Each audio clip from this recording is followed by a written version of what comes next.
이 마스크를 쓰고 찬양하는 것이 참 쉽지가 않습니다. 그냥 쓰고만 있어도 숨쉬기가 쉽지가 않은데 저도 뭐 마스크 쓰고 말을 해보면 이렇게 쉽지 않더라고요. 근데 찬양까지 하니까 참 쉽지 않은데 귀한 찬양 감사를 드립니다. 우리 성도님들 어떻게 스마트폰으로 보고 계십니까? 아니면 뭐 TV로 보고 계십니까? 아니면 모니터로 보고 계십니까? 네. 뭐 가능하면 우리 가족분들과 함께 모이셔서 스마트 TV 있으니까 뭐 그런 걸 보든지 아니면 컴퓨터 연결해서 모니터 큰 걸로 해서 보시든지 같이 보시면 더 좋을 것 같습니다. 지금 코로나가 좀 상황이 좀 확산세기 때문에 우리에게 만나지도 못하고 또 여행도 좀 가지 못하고 그런 것 같습니다. 흔히 우리 여행을 갈 때 낯선 곳에 가게 되면 새로운 곳에 가는 것에 대한 어떤 기대감들이 있습니다. 낯설지만 기대감. 그리고 또 그곳에 가서 또 그 현지인 음식도 먹고 그 문화도 체험하고 그러면서 거기에 있는 현지인들을 더 이해하고 알아가는 것도 여행의 묘미 중에 하나가 아닌가 싶습니다. 근데 이 여름 이 시기가 되면 우리 교회에서는 보통 단기 선교 많이 가지 않습니까? 단기 선교도 좀 비슷한 것 같습니다. 단기 선교도 가서 현지 음식도 먹고 현지인들이 먹는 방식으로 뭐 그들이 손으로 먹으면 같이 손으로 먹고 네 그렇게 먹는 게 참 좋지 않나 싶습니다. 물론 이제 그 고추장을 비롯한 그런 것들 가져가서 또 한국 식당에도 가고 그럴 수도 있지만 현지인들을 더 많이 이해하고 그들을 알기 위해서는 같은 음식을 먹는 것도 참 중요하지 않나 싶기도 합니다. 그런데 이 단기 선교에 있어서 더 중요한 것은 뭐냐면 기대감입니다. 일반 여행에서도 그렇지만 단기 선교는 하나님께서 그 현지를 향한 또 그 땅에 있는 영혼들을 향한 그러한 마음이 우리 가운데 부어져서 그 마음 가지고 가서 흘려보내는 그런 시간들이니까 이 기대감이 훨씬 더 이게 중요한 것 같습니다. 이것은 그냥 생기는 것 같진 않고요. 보통은 일반적으로는 그 땅을 위하여 그 영혼들을 위하여 더 간절하게 기도할 때 하나님께서 계속 그런 마음들을 부어주시는 것 같습니다. 그래서 이 단기 선교라 그래서 일주일 간다 그래서 일주일만 가는 게 아니고 최소한 몇 달은 시간을 내셔야 됩니다. 그래서 이 단기 선교 준비 모임에 기도 모임에 참석하지 못할 것 같으면 다음 기회에 가시는 게 좋습니다. 그러니까 기도하지 않고 마음을 모으지 않고 그 땅을 사지 않은 상태에서 가면 그 팀을 어렵게 하는 사람이 됩니다. 그렇기 때문에 미리 마음을 상당히 중요합니다. 그런데 이러한 마음을 사서 가게 되면 참 하나님 행하시는 것들을 바라보면서 참 은혜가 있는 것을 볼 수 있습니다. 근데 오늘 본문의 말씀을 보게 되면 이 요나가 등장하는데 요나는 안타깝게도 하나님으로부터 부름받고 사명받은 그러한 선지자였음에도 불구하고 하나님이 가라고 하는 곳이 아닌 자기 마음대로 하나님 말씀에 불순종하여서 여행을 떠나는 사실 여행도 아니죠. 왜냐하면 도망자처럼 피신하고 있는 거니까 도망자의 신세로 전락하여서 가는 것을 볼 수 있습니다. 그래서 오늘 이 본문의 말씀 속에서 우리가 첫 번째 살펴볼 것은 뭐냐면 영안이 흐려진 도망자 요나입니다. 영안이 흐려진 도망자 요나. 이 요나가 하나님이 가라고 하는 북동쪽에 있는 그 니느웨가 아니라 서쪽에 있는 욥바로 내려가서 항구로 가서 거기에서 배를 타고 더 서쪽에 있는 땅끝이라고 하는 그 다시스로 가는 배를 타고 그것도 내려간다고 표현하거든요. 욥바로 내려가고 배에 내려가고 그리고 파도가 칠 때 그 배 밑으로 내려가고 성경에다 그렇게 표현을 쓰고 있습니다. 그리고 오늘 읽진 않았지만 그 뒤에 보게 되면 하나님께서 이 요나가 바닷속에 던져져서 물고기 뱃속에 들어가게 되거든요. 지중해 그 밑에까지 내려가게 됩니다. 하나님을 피해 내려가고 내려가고 내려가고 내려가는 점점 더 멀어지고 내려가는 그러한 요나의 모습을 볼 수가 있습니다. 그러니까 안타깝게도 이 요나가 선지자 아니겠습니까? 하나님의 말씀을 듣고 그것을 전하는 사람, 또 누구보다 하나님을 잘 아는 사람. 그런데 어떻게 요나가 이렇게 변했을까? 곰곰이 생각해보게 되면 영안이 흐려져서 그렇다. 저는 그렇게 보여집니다. 하나님을 보긴 보는데 제대로 보지 못하고 하나님의 음성을 듣긴 듣는데 하나님의 말씀 그대로 듣지 않고 본인의 뜻대로 그것을 바꾸는 겁니다. 그러니까 영적인 눈이 그전에는 활짝 열려서 하나님을 바라봤는데 근데 지금은 뭔가 이렇게 눈에 씌었다 그런 표현도 쓰죠. 마치 그것처럼 사람이 하나님을 모르는 사람인 것처럼 하나님을 대적하는 사람인 것처럼 돌변하여서 하나님으로부터 벗어나려고 하는 그런 요나를 볼 수 있습니다.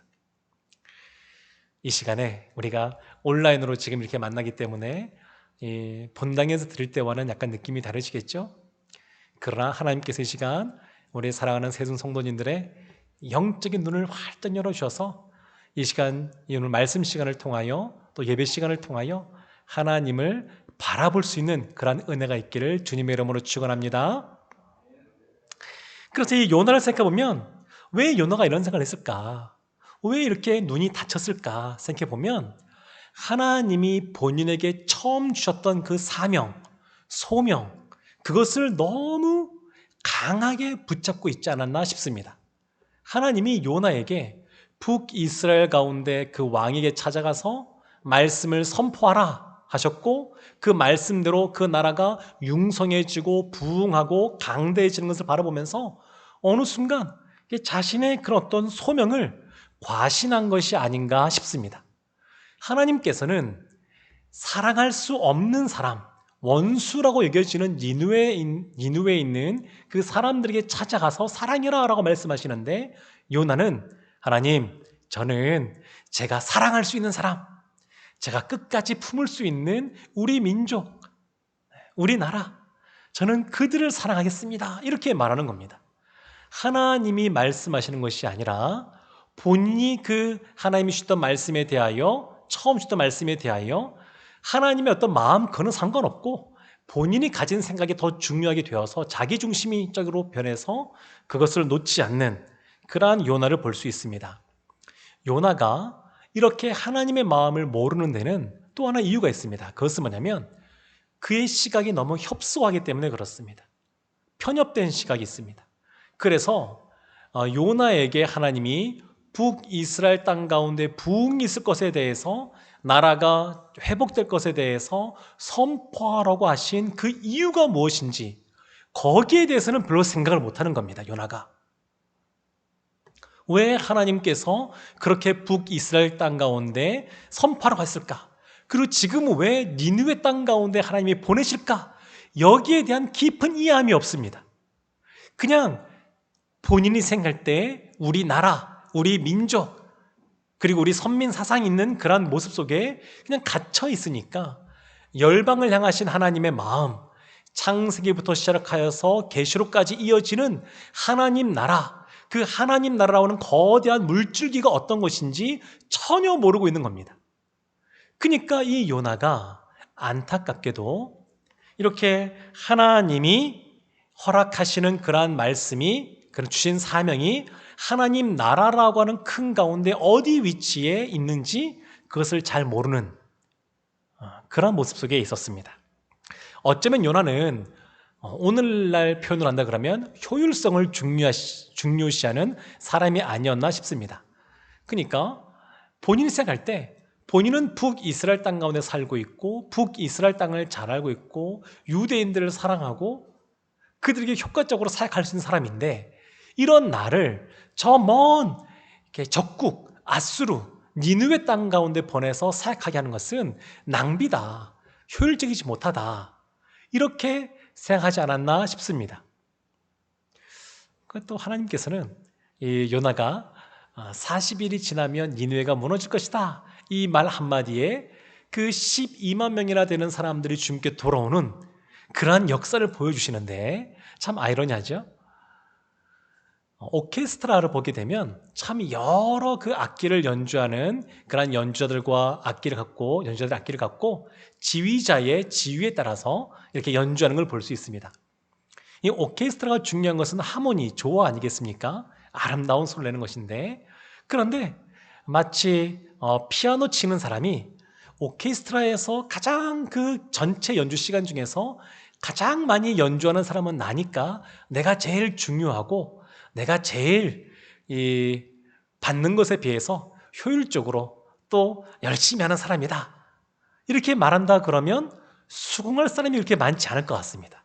왜냐하면 심벌즈나 북이나 이런 타악기를 다루는 사람들을 보게 되면 처음 시작할 때부터 끝날 때까지 아주 지휘자를 집중해서 보고 있습니다. 집중해서. 피아노뿐만 아니라 바이올린뿐만 아니라 이러한 심벌즈를 치는 사람들, 타악기를 만진 사람들도 집중하여 보고 있습니다. 그러다가 본인의 어떤 타이밍이 되면, 시간이 되면 짠 하고 치는 것을 볼 수 있습니다. 어쩌면 그 곡 전체 끝날 때까지 한두 번밖에 못 칠 때도 있습니다. 그래도 그냥 한눈 팔지 않고 집중해서 보고 있습니다. 집중해서. 그리고 본인은 한 번밖에 못하니까 아주 크게 자신의 존재감을 드러내야지 하고 아주 크게 쨍 하고 치지도 않습니다. 때로는 아주 작게 치기도 하고, 그리고 쳤다가도 금방 손으로 잡든지 또 가슴에 대든지 이러면서 몸에 대든지 해서 소리를 또 죽이기도 하고, 그것이 튀지 않는 것처럼 보이지만 그것이 전체적으로 조화를 이루어서 이 오케스트라 연주가 아름답게 되는 걸 볼 수 있습니다. 하나님 나라는 마치 이 오케스트라와 같습니다. 하나님의 나라는 이런 많은 사람들이 모여서 많은 사명을 받고 자기의 역할을 자기가 하는 겁니다. 우리가 그리스도의 몸이라고 말하고, 교회가 그리스도의 몸이라고 말하고, 우리를 성도를 그리스도 몸에 붙어있는 지체라고 말하지 않습니까? 각자 역할이 있습니다. 그래서 손은 손의 역할, 다리는 다리의 역할, 코는 코의 역할, 각자의 역할이 있습니다. 그래서 자신에게 부여된 그러한 역할을 잘 감당하는 것, 그때에 잘 감당하는 것, 그렇게 해야 아름다운 공동체가 만들어지는 것을 볼 수 있습니다.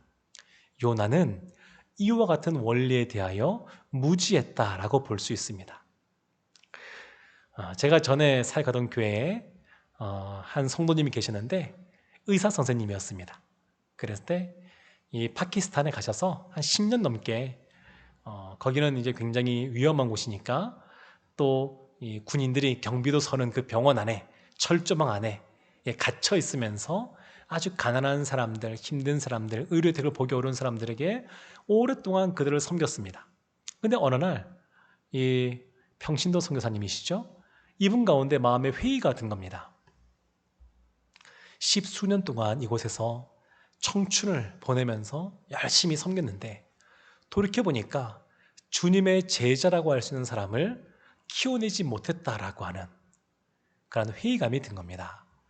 그래서 이분이 결국 귀국을 하셨습니다. 귀국을 하셨는데 그로부터 또 오랜 시간이 지난 다음에 이분이 누구를 만나게 되냐면 그 병원에서 또 이 선교사님을 통해서 또 예수님을 전해 듣고 복음을 들었던 한 소년이 있었는데 그 소년이 파키스탄인이죠. 자라서 목사님이 되셨습니다. 그래서 한국에 왔을 때 우연히 연결돼가지고 만나게 되셨습니다. 그냥 다 그 시간이 별로 효율적이지 않다라고 생각되는 시간으로 여겨질지 모르지만 그 파키스탄의 이 목사님 한 분이 진짜 귀하거든요.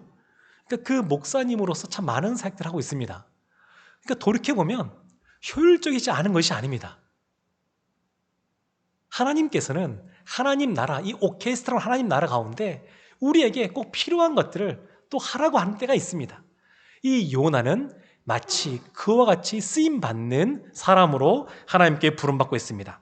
우리가 달리기를 하다 보게 되면 열심히 달리는 것도 중요하지만 달리는 때 열심히 달리는 것보다 더 중요한 것은 뭐냐면 결승점을 향하여, 목표 지점을 향하여 방향이 정확한 가운데 달려가는 것이 훨씬 더 중요합니다. 인생도 그렇지 않습니까? 뭐든지 열심히만 하면 된다. 그렇지 않지 않습니까? 하나님이 기뻐하시고 하나님이 좋아하시고 하나님의 마음을 시원케 해드리는 그러한 일들을 위하여 열심히 우리가 달려가야 됩니다. 이 요나는 어느 순간 자신의 정체성을 잃어버렸습니다. 자신이 하나님께 부름받은 선지자라고 하는 것, 하나님의 말씀에 순종하는 사람이라고 하는 것에 대해서 잃어버리고 말았습니다. 너무너무 안타까운 것이죠. 사랑하는 성도 여러분, 그래서 우리는 무엇에 집중해야 되냐면 하나님 그분께 우리가 집중해야 됩니다. 그분께. 하나님의 마음에 무엇이 있는지 우리가 관심을 갖고 하나님의 성품에 우리의 시선을 두고 하나님의 마음 쓰고 하나님이 손길을 내미는 그곳에 우리도 가서 손길을 내밀어야 됩니다. 그러기 위해서는 늘 우리가 은혜 가운데 거해야 되는데 은혜 가운데 거하려면 늘 우리의 영혼이 착하고 좋은 마음으로 있어야 됩니다. 씨앗이 뿌려졌을 때에 착하고 좋은 마음은 아주 부드러운 그러한 옥토와 같아서 그 씨앗이 심겨졌을 때에 싹을 틔우고 자라서 열매를 맺는 사람인 것을 볼 수 있습니다. 그러니까 우리가 이 시간 온라인으로 예배를 드리지만 그렇게 사모했으면 좋겠습니다. 우리의 마음밭이 착하고 좋은 마음 되어서 하나님 말씀이 들렸을 때에 순종하고자 하는 그러한 마음밭이 되게 해달라고, 오늘의 예배 시간을 통해서도 하나님을 경험하고 하나님이 우리에게 은혜 주시는 것, 우리를 회복시키시는 것, 우리를 치유하시는 것을 경험하게 해달라고 이 시간 그런 사모하는 마음을 가지고 있겠으면 좋겠습니다. 요나는 영안이 흐려져서 도망자의 삶을 살게 되었습니다. 바라기는 우리는 늘 영적인 눈이 열리고 영적인 귀가 활짝 열리고 영적인 마음문이 활짝 열린 상태에서 하나님을 있는 그대로 받아들이고 하나님 말씀대로 순종하며 살아가는 우리 새순의 성도들 되시기를 주님의 이름으로 축원합니다. 아멘. 두 번째는 뭐냐면 포기하지 않는 추격자 하나님을 볼 수 있습니다. 포기하지 않는 사랑의 추격자 하나님. 하나님은 이 요나를 포기하지 않으십니다. 그래서 쫓아가시는데 첫 번째 보면 오늘 4절 말씀에 보면 이런 말씀이 있습니다. 여호와께서 큰 바람을 바다 위에 내리심에 바다 가운데 큰 폭풍이 일어나 배가 거의 깨지게 된지라. 큰 바람을 바다 위에 내리셨다라고 말하는데 이 내리셨다라는 것은 던졌다 그런 의미입니다. 던졌다. 사울 왕이 다윗에게 창을 던질 때 그 표현이 이 표현입니다. 던졌다. 그냥 내리꽂는 거죠. 그 강속구 던지는 프로야구 투수들 보게 되면 아주 세게 던지지 않습니까? 마치 그와 같이 내다 꽂듯이 이렇게 던져버리는 겁니다. 던져버리는 것. 하나님이 그 바다 가운데 그렇게 행하시는 겁니다. 그래서 배가 출렁출렁거리고 또 깨어질 것 같고 이런 위태한 상황. 우리가 때로는 이 환경을 통하여서도 하나님의 뜻을 알 수가 있는데 하나님께서 이런 환경을 통해서 이 요나로 하여금 깨닫게 하시는 겁니다. 지금 너가 가고 있지? 지금 풍랑이 친다. 한번 돌이켜봐라. 그런 말씀입니다. 물론 이 환경이 하나님의 뜻의 전부는 아닙니다. 때로는 사도 바울 보게 되면 예루살렘으로 갈 때에 많은 사람들이 예언하면서 말렸습니다. 사도 바울이요. 당신은 예루살렘에 가면 분명히 잡힐 것이고 붙들림 바 될 것이고 그러니까 올라가지 마십시오. 그런 사도 바울이 다 알면서도 예루살렘으로 올라가서 결국 로마로 압송당하게 됩니다. 그러니까 우리의 환경이 어렵다 그래서 꼭 하나님의 인도하심이 아니다. 그건 아닙니다만 또 때로는 환경을 통하여 말씀하시기도 합니다.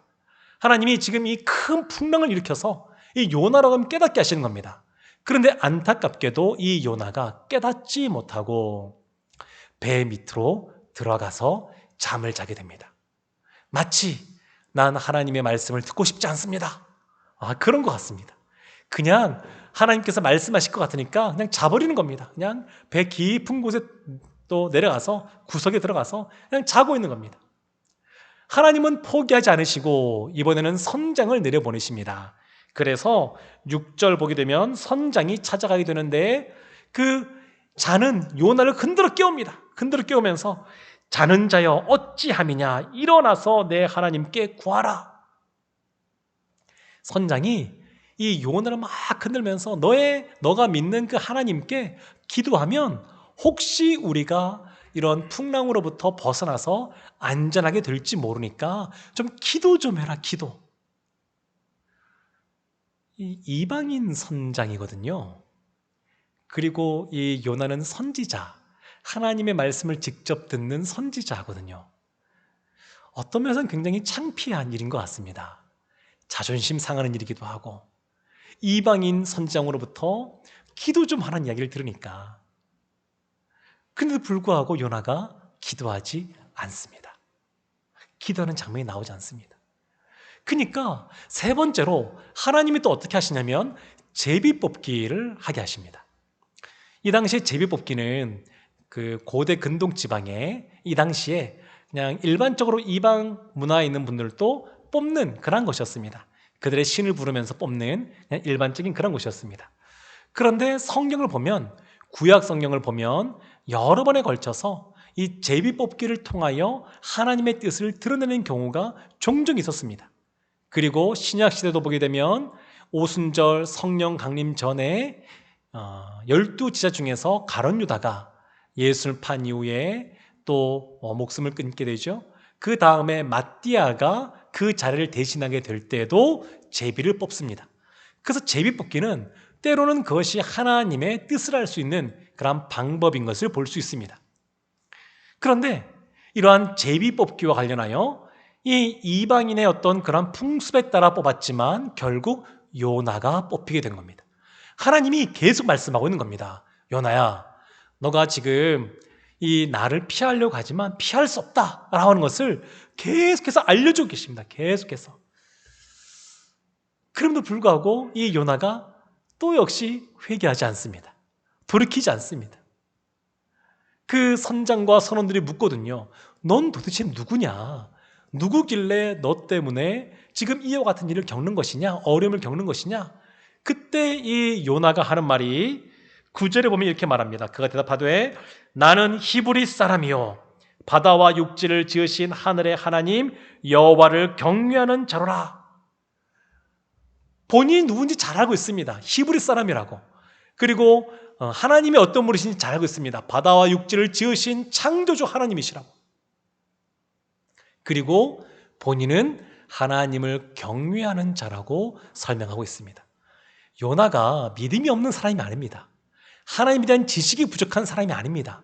그럼에도 불구하고 때로는 하나님의 음성을 듣고 싶지 않아서 이렇게 귀를 꼭 막고 본인 뜻대로 행하는 이런 안타까운 모습이 이 요나 가운데 있는 것을 볼 수가 있습니다.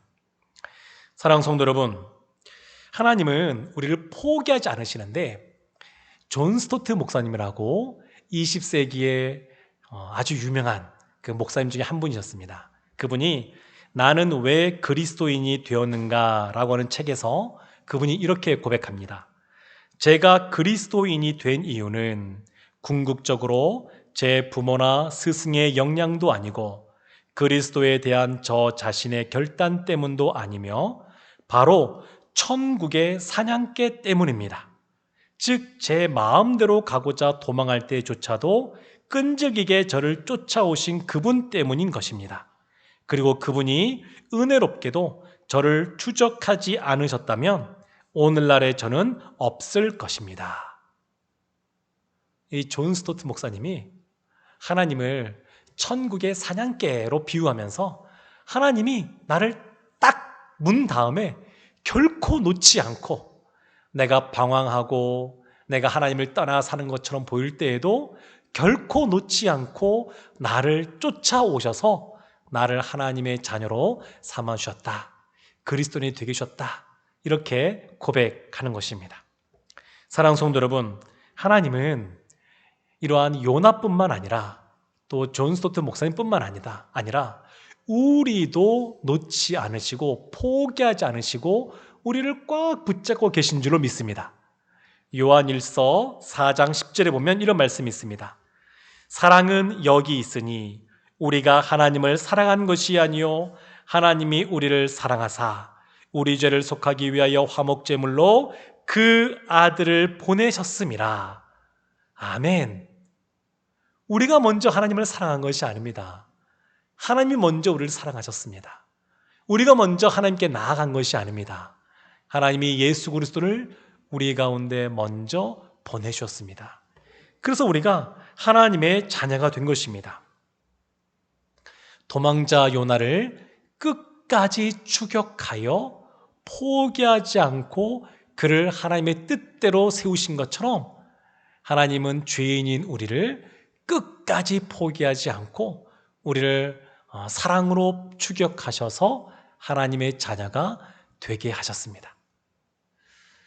사랑하는 성도 여러분, 우리가 이런 질문을 한번 해볼 수가 있습니다. 어떤 거냐면, 왜 하나님은 요나를 이렇게 끈질기게 붙잡으셨을까?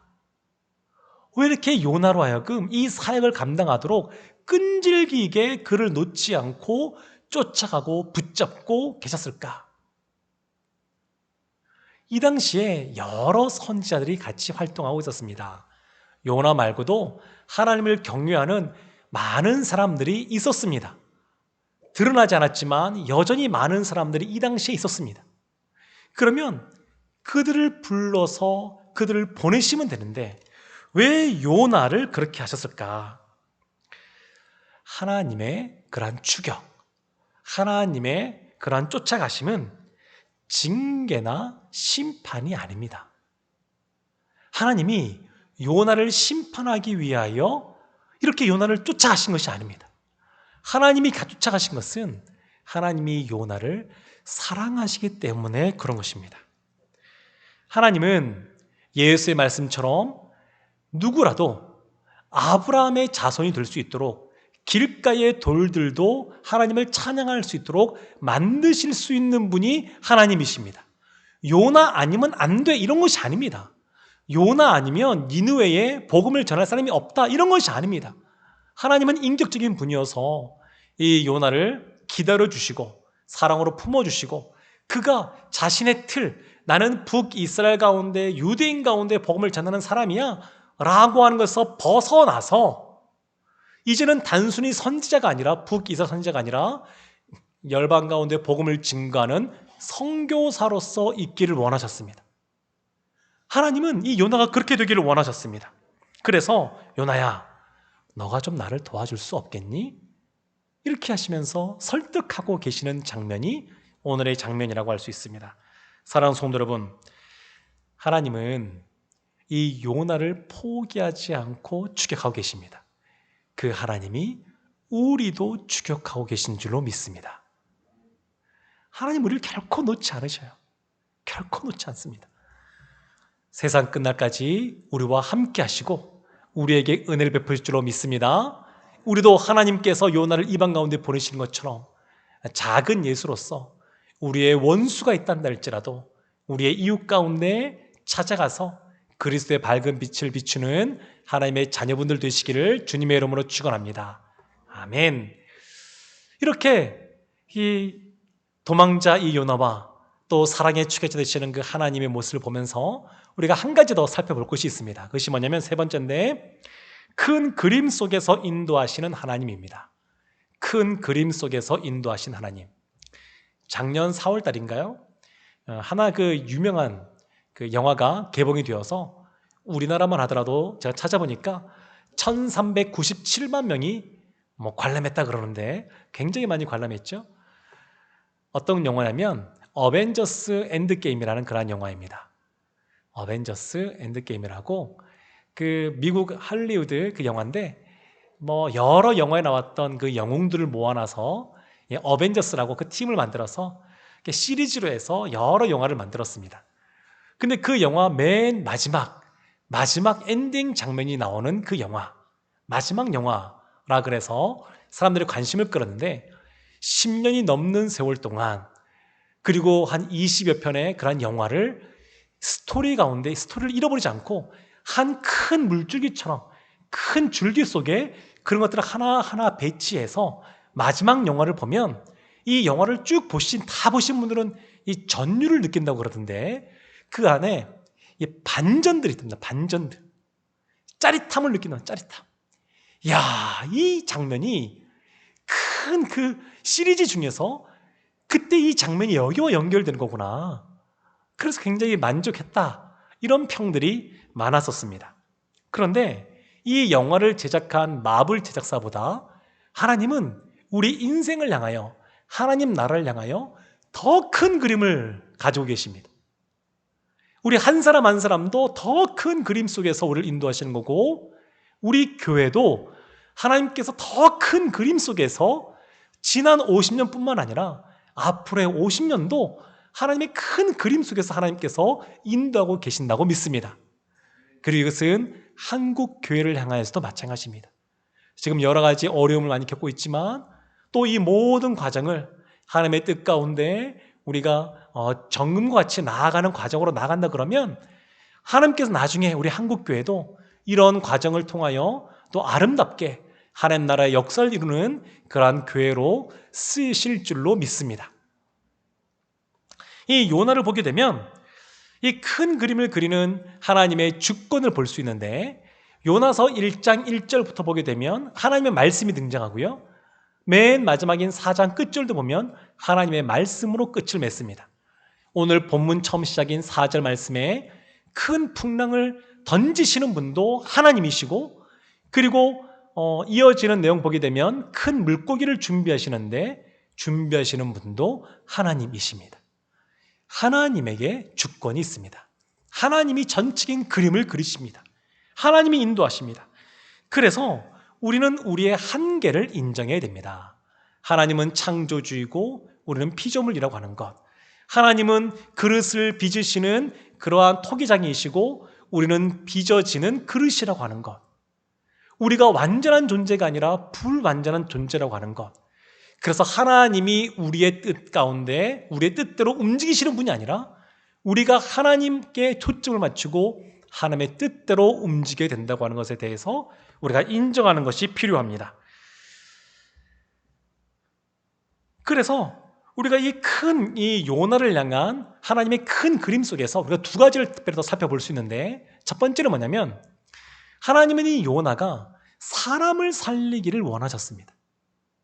첫 번째입니다. 니느웨에 있는 그 12만 명이 넘는 그 영혼들이 주님께 돌아와 살기를 원하셨습니다.